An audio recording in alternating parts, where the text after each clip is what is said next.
Welcome to TCN Talks. The goal of our podcast is to provide concise and relevant information for busy hospice and palliative care leaders and staff. We understand your busy schedules and believe that brevity signals respect. And now, here's our host, Chris Comeaux. Hello and welcome to TCN Talks. I'm excited. Our guest today is just a longtime friend and colleague, and I always get excited when I get to just talk to her and I'm not actually calling her because I have a problem. So our guest today is Meg Pekarske. She's a partner and head of the Hospice and Palliative Care Practice Group at the law firm of Husch Blackwell. Meg, welcome. Awesome. I'm so happy to be here. And because I am usually the host, and now I get to be the guest and get to go on my long, what I actually think instead of talking to other people about what they think. So thank you for this opportunity. Well, and I love the fact that I love your podcast. Get a lot of, I listen to your podcast probably as much as I listen to anybody else's. And like you, I do get excited when I'm on other people's podcasts, but you're one I'm just so grateful to have today. So before we jump in, Meg, there may be a few people that don't know about you, but what would you want them to know about you? Yeah, well, I've been doing hospice work for now almost 25 years. And I'm really, so I was 25 years old when I started doing You and I both. Oh my God, I did not know that. Yeah. Well, and Mary Michael, who was Remember Mary. my wonderful mentor, and, people come into your life and you never really know what that means, but she had joined the firm at the same time I did, and she had this crazy idea of starting to help hospice from a legal perspective. And people were thought, like, why would hospices ever need help? And so I helped Mary from the very beginning, and then our practice has grown. And now we have a core team of about 15 people here at Husch Blackwell that do hospice stuff day in, day out. And we really do everything from federal false claim work to audits to some of the things we're going to talk about today, I think, about how people can build something new together. And so it's been a really interesting ride. And I think I've said many times, I feel like I've had to reinvent myself like every 5 years because I have to learn new stuff all the time and thinking ahead of where we're going to be from a business planning standpoint, and then what people I need on my team, because just like hospice, my team's very interdisciplinary. And so I grew up as a regulatory lawyer, but we do litigation and we do transactions. And so I really needed to have a really broad team behind me too. So it's interesting how that mirrors what my clients do. So yeah, no, actually, I love that actually. And I'm glad you just put words to it, because I've always felt you're a bit of a unicorn from a lot of different perspectives. You're so creative. I mean, typical attorneys are very kind of left brain. You are a left brain, right brain human being. You're just a beautiful human being. I love your creativity.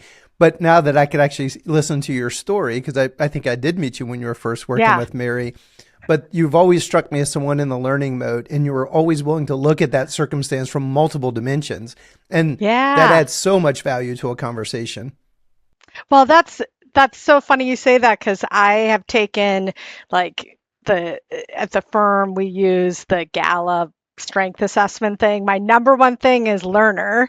And then the Enneagram or whatever, I've done that. And I am equally analytical and then equally artistic and whatever. So as you can see, the most creative thing I get to do every day is get dressed. So I'm wearing something colorful for you today. And I hope people are watching us and not just listening, because that's what I do love about every time I see you too. It's like, what is Meg wearing and what is her jewelry? Yes, exactly. I had that fabulous pin the last time we met. You did, exactly. Yes. And just, I think it was you and I and Bill Finn, and that, that was such a, exactly. Bill's listening right now. He's probably blushing a little bit at that comment. Yes. So we won't tell our listeners. We can leave them a mystery on that one. So we'll let's jump in, Meg. And so you and I do talk about this frequently. These are These are really challenging times, and I totally forgot that you were 25. I was 25, so we have a really interesting kind of rearview mirror to look back from. But it feels like these next 5 to 7 are going to be pretty fascinating. So from your perspective, I think it'd just be great to start with, what do you see as the top challenges that you think are coming that just really make it necessary for people to be either changing, evolving, getting ready to change? Yeah, well, some of this I think is already here, but I think it's just going to continue to grow. I think competition is a big thing, and I think competition not just from other hospice companies, but we have the whole payvider. In healthcare we always have to have funny names for things, but payers who are also providers, and so and have a lot of cash, right? And a lot of resources. And I mean, we've also had, really non-traditional folks enter healthcare too, like I think Amazon and, the Walgreens and some people are coming and going, not in necessarily the hospice space, but I just think there's competitors that are maybe different than we're used to seeing. And I think that this is a real challenge is we have historically just done one thing and we've done hospice and you do hospice really well, but you're sort of, I always say the one trick pony, right? And you're really cutting yourself off from, how can you be of service in the world and service your community if you really limit yourself to that silo. So I think that folks who aren't willing to pivot and have a wider lens of how can answering that question, how can we be of service and what does our community need, and so another thing, and I think you deal with this too, is there has been a lot of my not-for-profit clients are really geographically limited, right? And when you're starting to think about working with non-Medicare payers, or at least not traditional Medicare, they really care about, breadth and your geographic reach, and that matters. And so I think that our community and maybe expanding who is our community that we serve. And so, and I can't answer questions of challenge without talking about the enforcement environment is just so difficult for people. It's draining cash. It's casting a really wide net. I think we all know too wide of a net. And so, and maybe this is like my eternal optimism, but I think all these challenges, and you too, so I'm like singing to the choir here. These are opportunities, right? If we talk about all of these, because we as an industry have so many strengths and skills that I think are unique to us, that we can be of service in the greater world and overcome these challenges. So, but they're real. Those are really good, Meg. You'd be fascinated by this. We got this really great process from a well-known, she's actually in the National Speaker Hall of Fame, but she was probably one of the best strategic planners I've ever met. And she had a really interesting tool that you do a 360-degree environmental scan. We started it when we started TCN 7 years ago, and we've now gotten down to 8 challenges. Very succinct. It's a great presentation. You just actually hit upon most of them, which is why you're so darn good. We've been using this tool with the CEOs within our network. We've been bringing their C-suite team. So we beat the heck out of the outcome. And it was like this huge kind of like just brain dump, and we kept distilling it. And you just totally hit one of them. Now it's interesting. Actually, one of them, you actually hit 4 of the key ones out of the 8. Yeah. You start with competition. The term that we struck upon is hyper competition, which I think will resonate with you very quickly, because it's coming from so many different directions. It's not just your traditional, there are a lot of hospices, but then also substitution competition. You identified the payviders. all of that stuff happening upstream. And so I think you're dead on. So given those challenges, I think organizations are looking for solutions. I love how you framed it, challenge and opportunity. So whether that's them getting bigger via banding together, that could take many different forms, diversifying their revenue streams. Probably in many cases, it needs to be both. But can you just talk about that? Let's take it from challenge more to how do they turn those opportunities and move them forward to solutions? Yeah. And one thing I get to do, but maybe not as often, that's one of the most fun things I get to do is when I meet with boards and we do some strategic planning kind of stuff, because I learn a lot, but also it gives me an opportunity to sit down and think about these sort of big questions and reflect. And I think the thing that I come back to is I think the payer market is really opening up in meaningful ways. So what was it, 15 years ago, people started providing palliative care, and we were really stuck with the Part B revenue stream and these pretty limited E&M codes. And it was sort of round hole, square peg, because, those palliative care visits, goals of care conversations, you're not maximizing reimbursement because they take an hour and a half to have that conversation or whatever. But I think things are really changing, and I think we're on the precipice of different revenue streams opening up and allowing for creative ways to get paid for what we have to offer. And so I think it's absolutely essential to diversify your revenue stream. I don't know of any other provider in healthcare that is so dependent on traditional Medicare. It's like 90 to 95%. So when you link enforcement and audits, it's like those things have such an impact because we're not diversified, right? If you're thinking about your investment portfolio, you wouldn't put all of your eggs in this basket. We need to think a little bit bigger, not only to be of service, but just from a financial stability going forward. And I think it's been hard to grow this because even if you got to the table with an ACO or a Medicare Advantage plan, maybe there was some hesitation or you didn't have the data to support what you wanted to do. But again, I think those conversations are starting to change. So my big thing is you got to diversify. And I really don't like it when people go to conferences and it's like they try to cookie cutter whatever they heard at the conference. And it's like, I'm going to go do this. Yep. And not that, obviously, I love learning. I love hearing what other people are doing, but that thing might not be right for you. But use these things as opportunities for brainstorming about what might be the right thing for you and what your community needs. But I really think, and I think sometimes boards, because let's say you went down the palliative care road and you didn't make any money or you lost a lot of money, there can be some hesitation to invest in new things. And I think now is the absolute wrong time to pull back and not invest in new things. Because if you don't, I think it's sort of a death knell to a certain extent. And so anyway, my big thing is service diversification, which will automatically mean payer diversification. And but I'll stop. That's really, because again, I told you I can go on and on because I never get to talk about these things as much as I would like. So no, this is really good, Meg. In fact, you love this. I'll pay this forward to you. Years ago, a friend of mine called and said, Chris, you need to go visit Pals. And they're a fast food company in Eastern Tennessee that won the Malcolm Baldrige Award. And I'm like, oh, really? You see, just saw the look on Meg's face. I'm like, what the heck?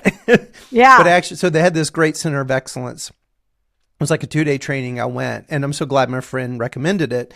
And there's so much stuff I learned, like the guy who actually created the Baldrige standards lived in Kingsport, Tennessee.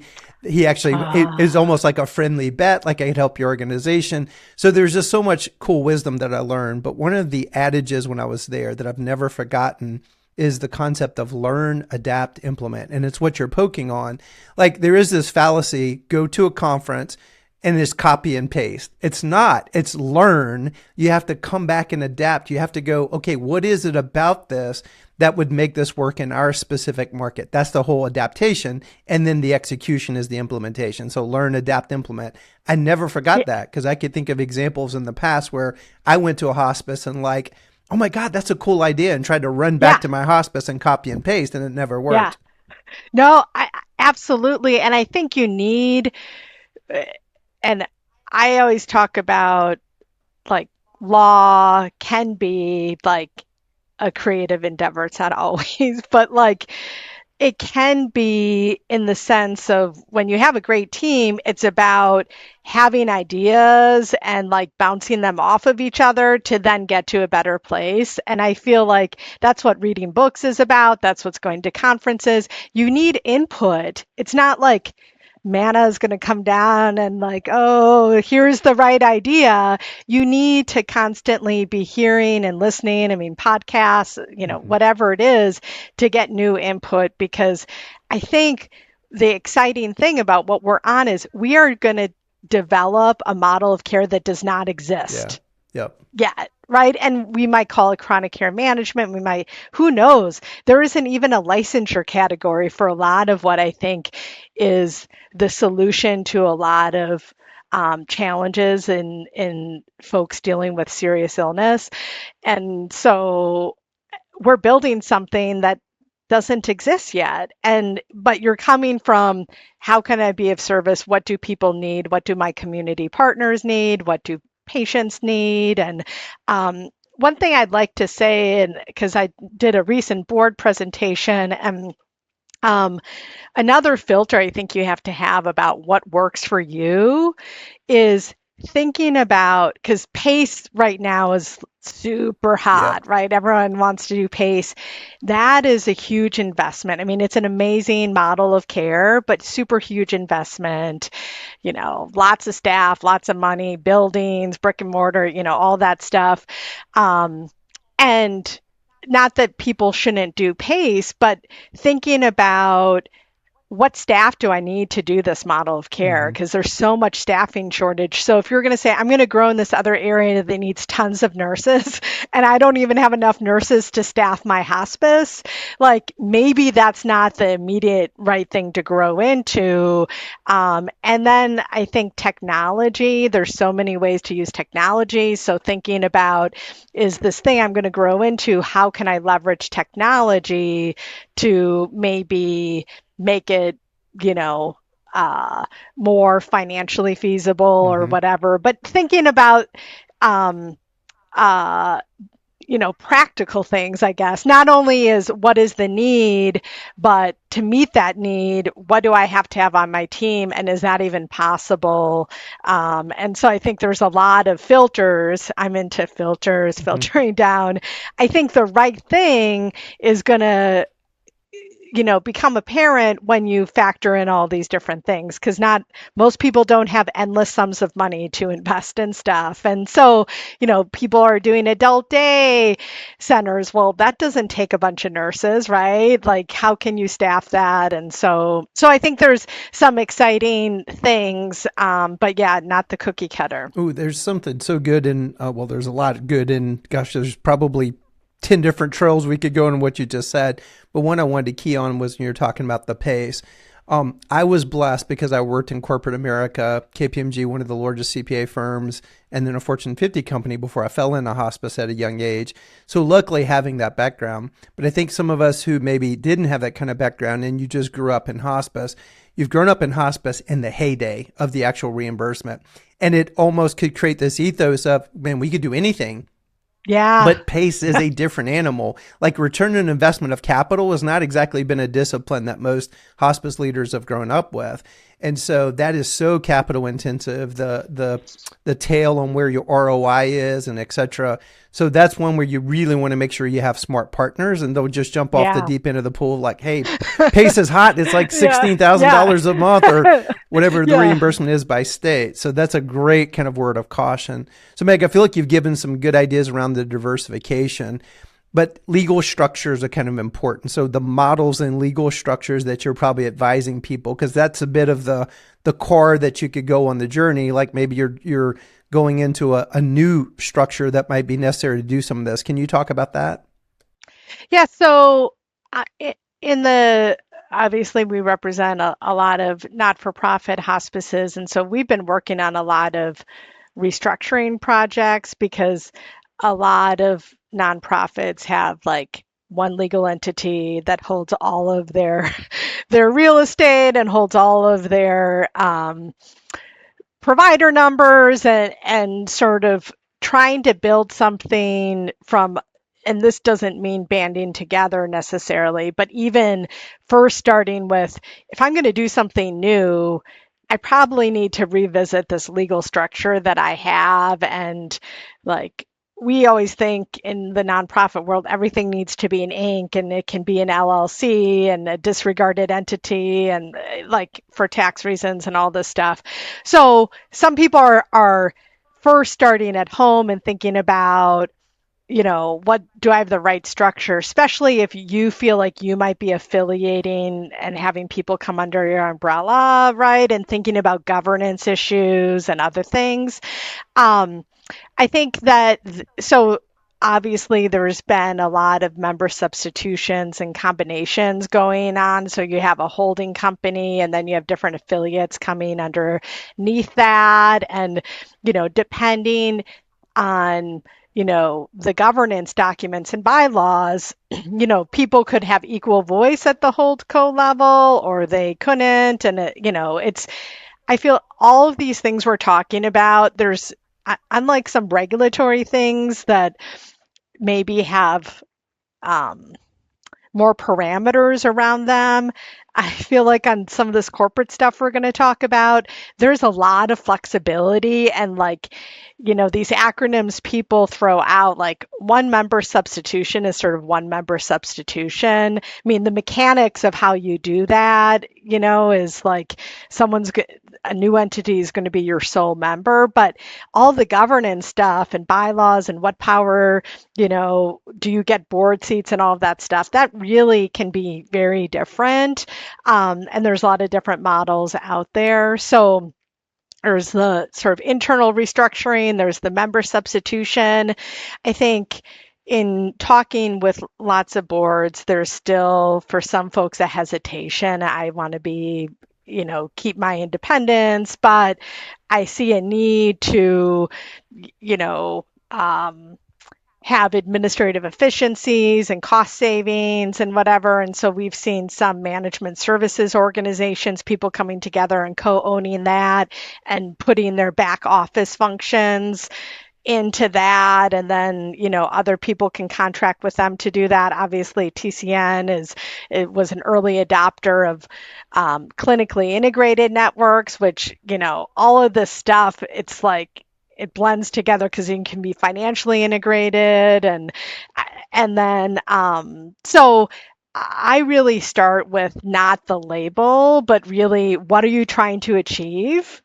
Because I think that, again, you go to a conference or you talk to someone and they start throwing around these acronyms, and I think CEOs and lawyers and everyone else want to sound smart, and it's like, oh, I'm doing, you throw out all these acronyms, but it sort of comes back to, well, tell me what your goal is and what you want to achieve, and then we can figure out what's the best way to do that, and we can put a label on that later that start with that conversation, because there's a lot of flexibility in all these different models of but there's a lot of coming together, and I think there's a lot of value in coming together, but coming together can look 100 different ways. Boy, that's so well said. I'm glad that you started there, because I see that from my peers that maybe because they start to get their minds wrapped around, well, member substitution is how nonprofits come together, and because we don't really have an owner, we don't have shareholders, we don't have stockholders,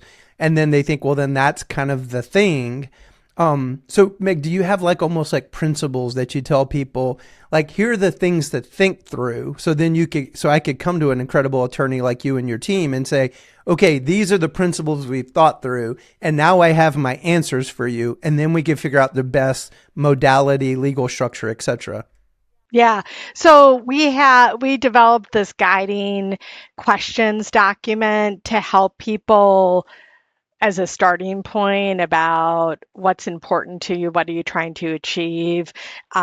Because sometimes there's multiple different objectives. I mean, if you want to come together with payers, like, and, have a palliative care product that's like, one state or multiple states, like, you can't just be like a messenger model kind of black box, like they help with payer contracting, but no one knows anyone's rates. And I mean, there's a whole bunch of antitrust stuff with that you need to follow when you're doing just general anti-competitive stuff. But if you want to develop a new model of care, you probably need to be clinically integrated, right? To deliver that, meet those data objectives that are going to be the measure of are you meeting, especially if you're going to take risk with payers, right? Upside, downside risk,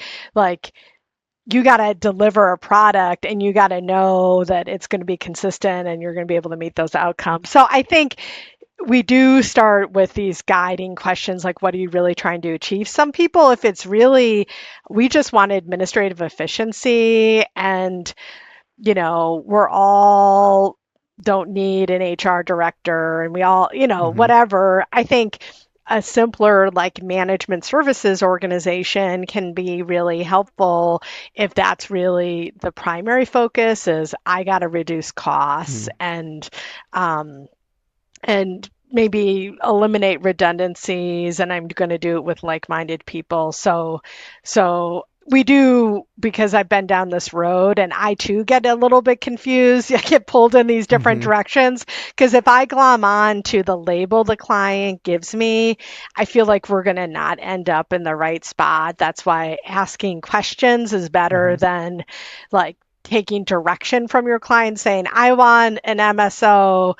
And then you're like, okay, let me go do that. And then you get to the end and they're like, well, but I really want to develop this other model of care with payers. And then you're like, and not that things can't morph, like it began as an MSO and things can change and morph, but I think a good place to start is always with questions. The questions will reveal like what you should do. This might be an unfair question, Meg, but is there one, because there's a lot that you just covered, is there one general problem that you find like, 30% of the time now people are trying to solve, or is it because you really just covered a lot, or is it really, it runs the whole spectrum of what you just covered?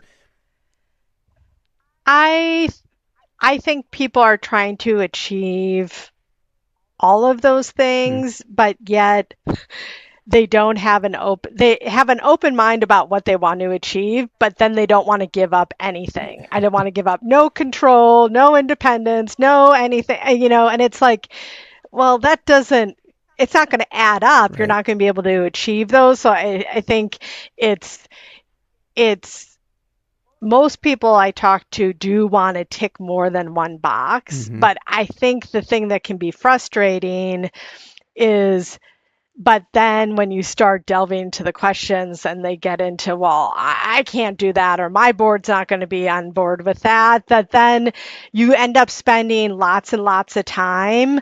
And you don't really get anywhere, right? Because it gets so watered down and you're not really going to be able to meet those objectives anymore. And so one of the other things we try to do is get to the hard questions first, if at all possible, right? You need your dating. So people, this is more in member substitutions, like, you got to get comfortable. But then, and Adam Royal, who's on my team, who works on a lot of our transactions, it's like, how can we get to those questions sooner so then people don't waste lots of legal dollars and all this stuff? Because with member substitutions in particular, it's all about like those governance things. And, am I going to have membership on the holdco board? And what are my powers? And what's my say? And all of that stuff. And I feel like sometimes in transactions, we do that sort of at the end after, we've done this diligence and we've done all this other stuff. And then it's like, okay, but you were never going to give me any board seats. Like, so that's really good. So I think that and maybe all of this comes down with doing I'm calling it inner work. But before, so maybe you listen to all this stuff and read stuff, but then you really need to think about what you want to do before you start really having conversations with people, because I see people waste a lot of time. And I do think there's like a time is of the essence. Like the runway here isn't forever, right? We got to make this pivot. And so I see people waste a lot of time and money, like, I mean, years working on something and sort of dilly-dallying around. And then, you end up not really being anywhere at the end because it gets so watered down. So, yeah. and and then you waste a whole bunch of just legal dollars. That I love. That says so much about you and your firm that you would even, because but hey, you're getting fees, but yet if you really are about making a difference, then you would think about, well, then how do we get to those questions so you could unearth some of that stuff so you could really make a difference. Well, one thing, Meg, that I'm seeing, and it is so much that you've touched on in everything you've said, so many little pearls. I see people throwing about IPAs. They're starting to throw it out. And I'm just start asking a couple of questions, and you can tell. I mean, I get it. As hospice leaders today, there's so much coming at us. And if you don't want to know what an IPA is, and someone's like banning that about, like, well, maybe I need to go do an IPA. Yeah. So last time I saw it was, I think, was during Hillary Care, that in the mid 90s is whenever I really saw IPAs. So what's that about? Why are people starting to throw that about? Is that really something that should be kind of dusted off and brought back to the forefront? Yeah. I mean, I think it was a model that a lot of physician groups used, because sometimes, it stands for Independent Practice Association, but also people will say physician. That P also is like physician association. So it is in some ways sort of like management services. Like you have all these independent networks, or independent physician groups typically, and then there's some overhead sharing and whatever.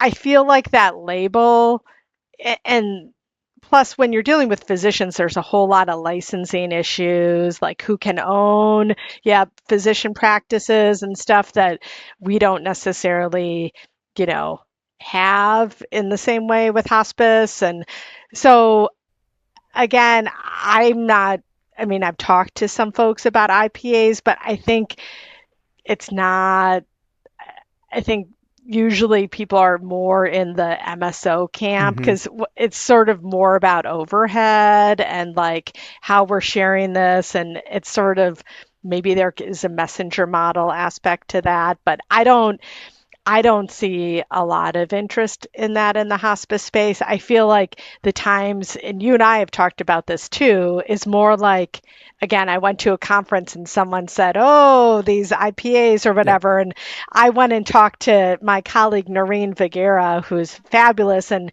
has really taught me a lot about all these different models because she has tremendous background on that. And, as we were banting around, that idea. I mean, I don't know. All this stuff ends up merging together. And I was like, is this really different than an MSO? Like all this stuff. So, I just wouldn't really get attached to that label all that much. And we had a horrible example of this actually in the Western North Carolina region. And this maybe have been a one-off, and you could, however you want to answer this question. But here's the deal, is that they actually got challenged around antitrust, and that IPA disintegrated. And so it seems like clinical integration is a little bit of a safer route than an IPA. And I don't know if it was just an isolated case, but it always left the bad taste in my mouth. It was a multi-specialty group that came together and they literally had to dissolve it because it was a legal challenge. I think it actually came from a payer. So I don't know if that was a one-off or if you've seen a lot of that from a case law perspective. I think from an antitrust landscape, things are changing quite a bit. And so there was sort of a long-standing exception for clinically integrated networks from antitrust concerns that, and I have a colleague, Wendy Ahrens, on my team who does antitrust stuff in the healthcare space, and that formally isn't there in the same way now. But I do think the climate for antitrust, it's a now pretty active space. And I mean, you regularly read about it in hospice news and stuff, and healthcare. And I think hospice in particular is an area, of concern. So I think it's a really great point that you're making. And it's not really about the IPA, but more about you need to have counsel when you're talking about like, oh, I'm coming Yep. together and we're like competitors and we have overlapping markets and we want to talk about rates and like, ding, ding, Yeah. ding, like antitrust. These are and pretty serious. And one might say like, oh, I'm that small, no one's going to care about me. And it's like, I don't know, you just get the right, you know, regulator and it's like they want to make an example Or, or or tap something or down. piss off the wrong people, Yeah, because exactly. you're coming together is now competition to get someone else, and they report you, which is a lot more Yes, apt now compared to the past. absolutely. Well, look into your crystal ball 5 to 7 years from now, because my sense is it's going to be kind of really interesting. So that puts us like 2029 to the early 2030s, which, oh, by the way, that's actually when Medicare is predicted to be insolvent. That's just going to be a whole nother thing. Yeah, And yeah, so yeah. what do you think the hospice and palliative care landscape looks like as you look through your crystal ball? So I like being bold. So I'm going to say something bold. But it's not my normal shtick, which is get rid of the 6 month prognosis standard for hospice. I just think, and Elizabeth Kubler-Ross, when I've done courses through her foundation, she was really like, we're not going to need hospice in 5 years because we've changed healthcare. And so I guess my bold statement is more the silo of hospice doesn't matter as much. Not that it goes away, but that if we're doing things upstream and meeting people's needs, maybe it doesn't matter so much whether or not they ultimately choose hospice. Because right now, I think people are maybe a little bit too small minded that I'm only going to invest in things that feed me Hmm. hospice patients and like that conversion really matters. And I'd like to like use like sharp elbows to say who cares, like start with a different question of how can I be of service to seriously ill people in my community. And so I think if we diversify from a service perspective, maybe because right now, if all we do is hospice, then that's all we can meet the needs for, right? But if we have ways we can support people in 10 different ways, like maybe it doesn't matter so much. Mm. So I think that that is my hope. Not that I don't think hospice is a fantastic model of care, and my one of my biggest fears is the interdisciplinary nature of it is going to go away, Hmm. and that's like it's going to all be about nursing visits, Hmm. and the chaplain and the social worker maybe fall away. But I guess that's what I want to see is that we really make meaningful impact on service diversification and, sharing our gifts more widely with how we can manage to a budget, how we can have difficult conversations, how, you know, little check-ins with patients can make a big Hmm. difference in like them not going to the ER, like having someone to call when you're dealing with difficult things. And so anyway, that's sort of what my bold prediction is just that it doesn't become so much about hospice that it's because we've made meaningful impacts being upstream. It is very bold, Meg. Well, so final thoughts. Uh, Aspirational, yeah. Final thoughts, Meg. Oh, final thoughts. I don't know. We talked about so much fun stuff.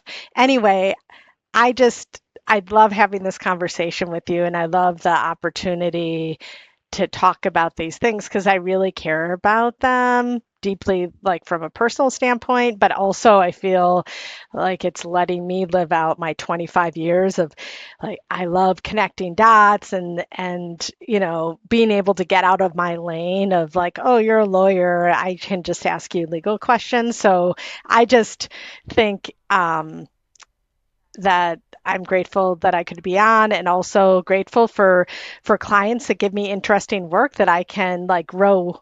I've been able to grow with the industry and learn new things because people have trusted me, and so I'm really grateful for that. So Well, who knows? Who knows where the future lies? But I've had great clients who have trusted me with really important things for their business, and then I can get all these little nuggets from people. So it's more like, is there original idea? It's more just like you listen to things mhm. and then they ruminate and then they come out. So thanks Well, for letting me be on the other side of the microphone, so to no, speak. absolutely, Meg. I could actually again think about our relationship, our working relationship over the years. Usually, when I called you in the early days, is because the car was in the ditch, and it's like, Yeah. help us get the car out of the ditch from a regulatory perspective. But then, of course, my role is different now than when I was just a CEO, but having more of a thought partner like you. I don't know if you've read the book, A Whole New Mind by Daniel Pink. You No. will love that book because it really kind of encapsulates like where you just landed the plane. It basically, Daniel Pink started the book and said, the left brain dominated world, lawyers, accountants, that detailed analytical aspect through artificial intelligence is going to be disrupted. And then people like wringing their hands and like, well, what am I going to do? Yeah. But what he basically paints the picture is the future is the right brain, which is much more that creative side. You can't replace that with artificial intelligence. In fact, I was on a call with you. I did not tell you this. I was on a call with you and Noreen, and it was awesome. Yeah. And what I did for the first time ever is I had artificial intelligence up and I asked the legal questions. So then I could get that download. So I had a good idea of the Ah, basics. So then I asked you a much yeah. better question. So we Yeah. got to the creative part much quicker. And that to me was a perfect little encapsulation of what Mm. Daniel Pink is poking on in that book of like, that's the future. Is like, the typical transactional left brain, what does the reg say? Which again, I could kind of look back and see Yeah.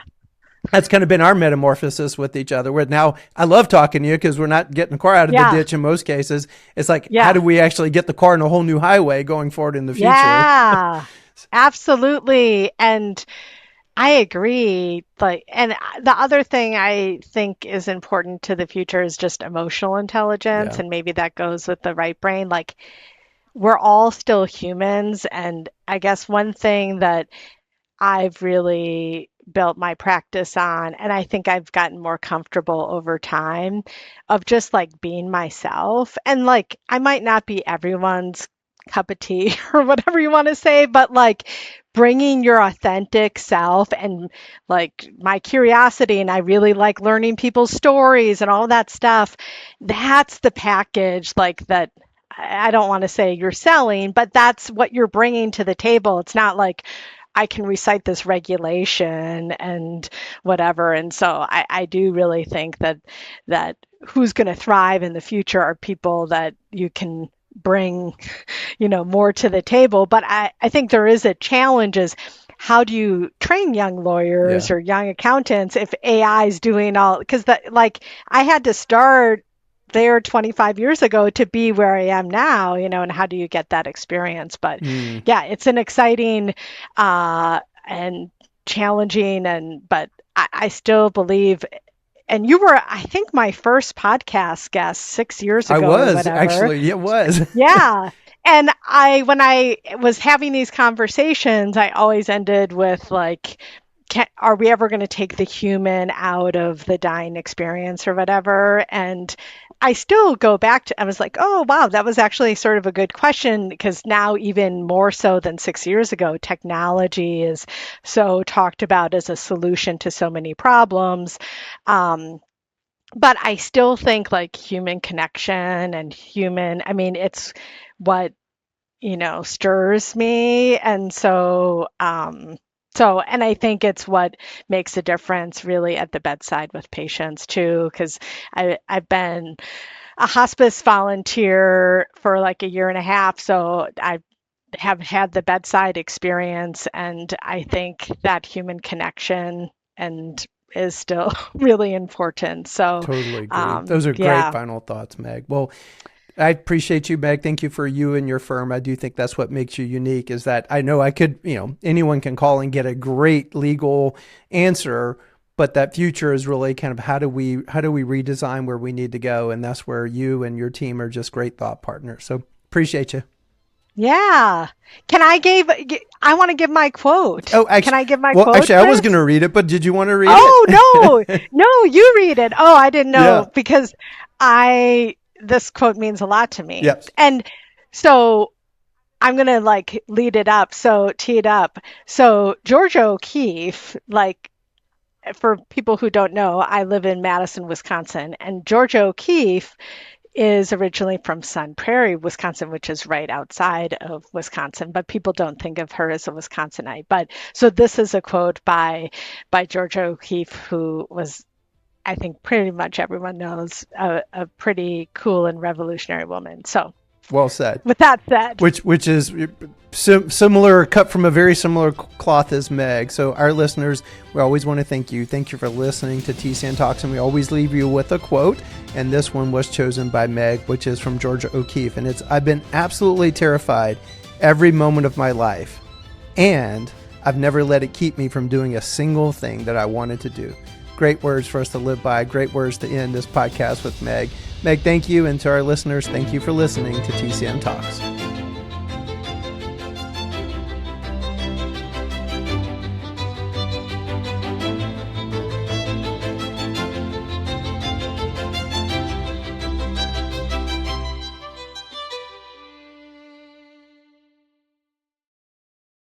Thank you to our TCN Talks sponsor, Dragonfly Health.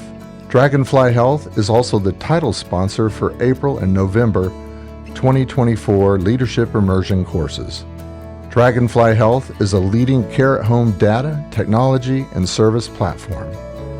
With a 20-year history, Dragonfly Health uses advanced technology and robust analytics to manage durable medical equipment and pharmaceutical services as part of a single efficient solution for caregivers, patients, and their families.